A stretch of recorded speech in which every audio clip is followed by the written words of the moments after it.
Dr. Phil's hand shot up. Stop the tape. The entire studio froze. Cameras still rolling, producers confused, audience holding their breath. He wasn't looking at the scheduled guest in the chair. He was staring at the studio entrance, where a figure had just appeared, unannounced, unscheduled. Someone who wasn't supposed to be there. Someone he hadn't seen in decades. And in that moment, the man who had counseled thousands, who never lost his composure, who always had the right words, couldn't speak. Nobody in that room, not the crew, not the audience, not even the producers, knew who was about to walk through that door. But Dr. Phil did. And what happened next would remind everyone why this show has changed millions of lives. It was supposed to be an ordinary taping. Tuesday afternoon, episode 2847 of The Drive Phil Show. The topic: Parents who enable their adult children. 3 families scheduled. Standard format. Dr. Phil had reviewed the notes that morning over coffee, the same way he'd done for 21 years. His team had prepped the set, the audience was seated, and the cameras were ready.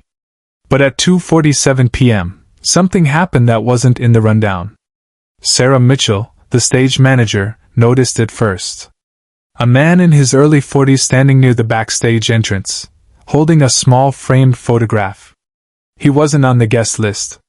Security had somehow missed him.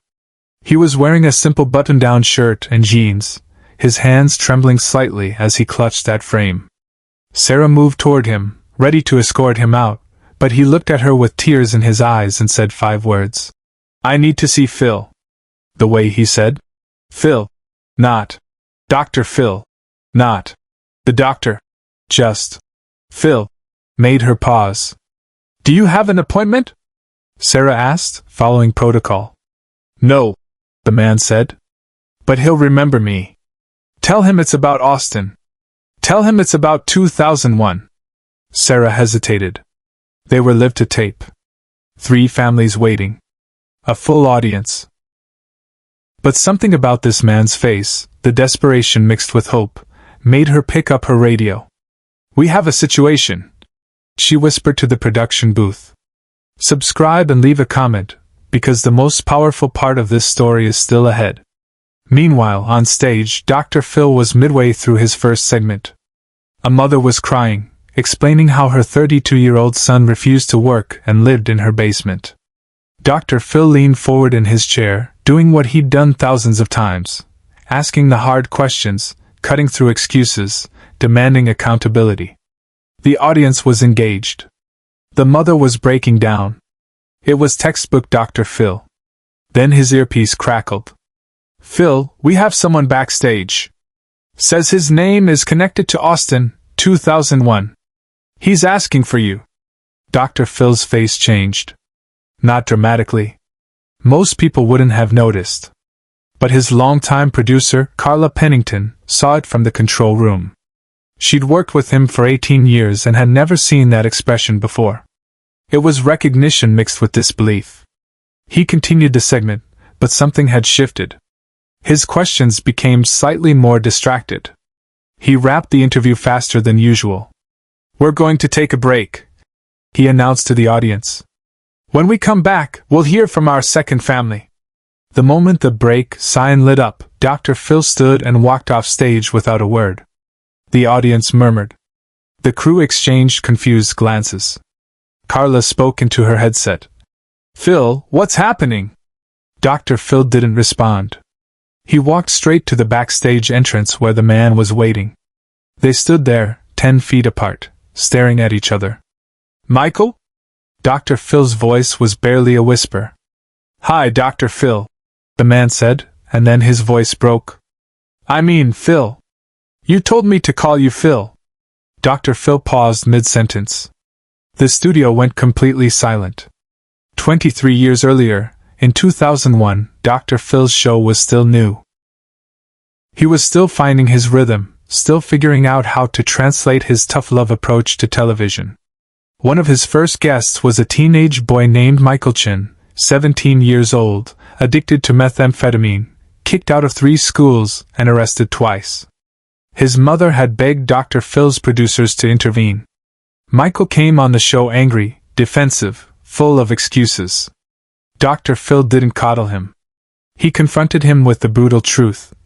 You're 17, and you're already throwing your life away. Your mother loves you, but she can't save you. Only you can save yourself. And if you don't make that choice today, you won't live to see 25. It was harsh. Some viewers complained. But Dr. Phil saw something in that kid, something beyond the addiction and the anger. After the show ended, after the cameras stopped rolling, Dr. Phil did something he rarely did. He gave Michael his personal card. Not the show's number. His personal cell phone.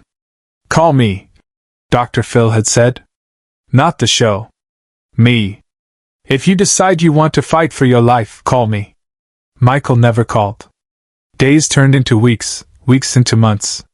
Dr. Phil assumed he'd lost him, like so many others who weren't ready to change. But now, here he was.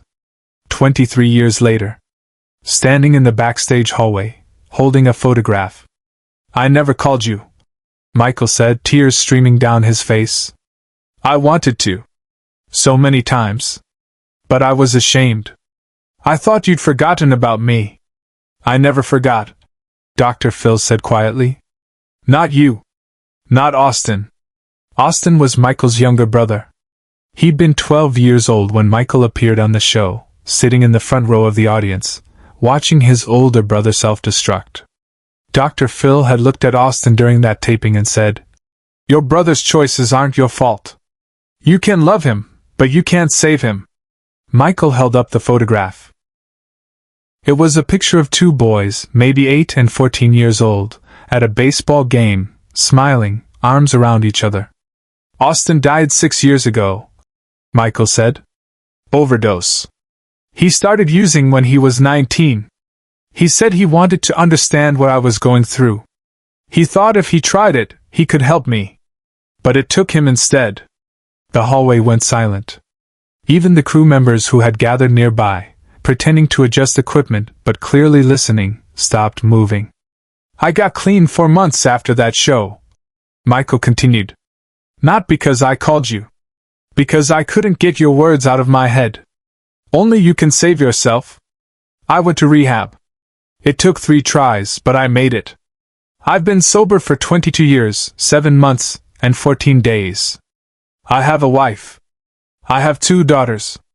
I became a substance abuse counselor. I've helped over 300 people get clean. He paused, his voice shaking. But I couldn't save Austin. And I think about that every single day. I think about how if I'd gotten clean sooner, if I'd been the brother he needed, maybe he'd still be alive.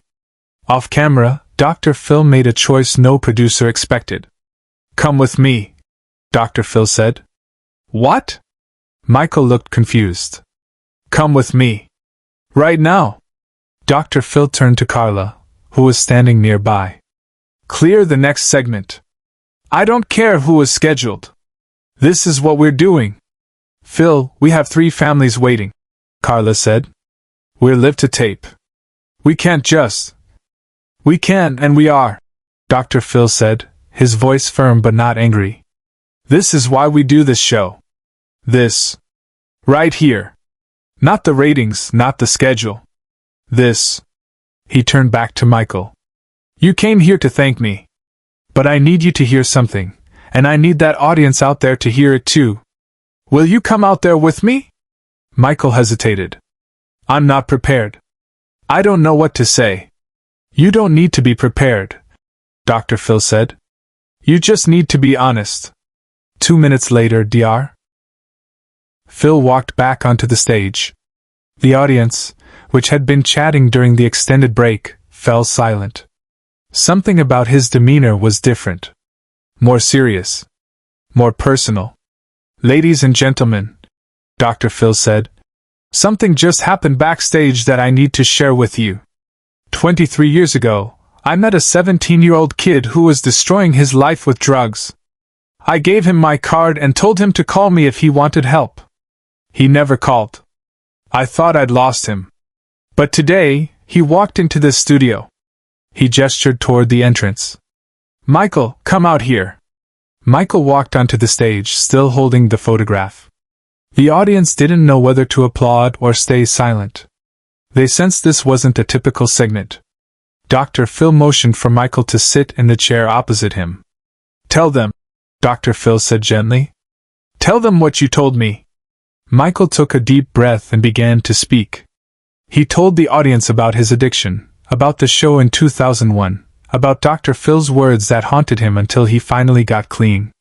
He told them about Austin, about the guilt he carried, about the photograph in his hands.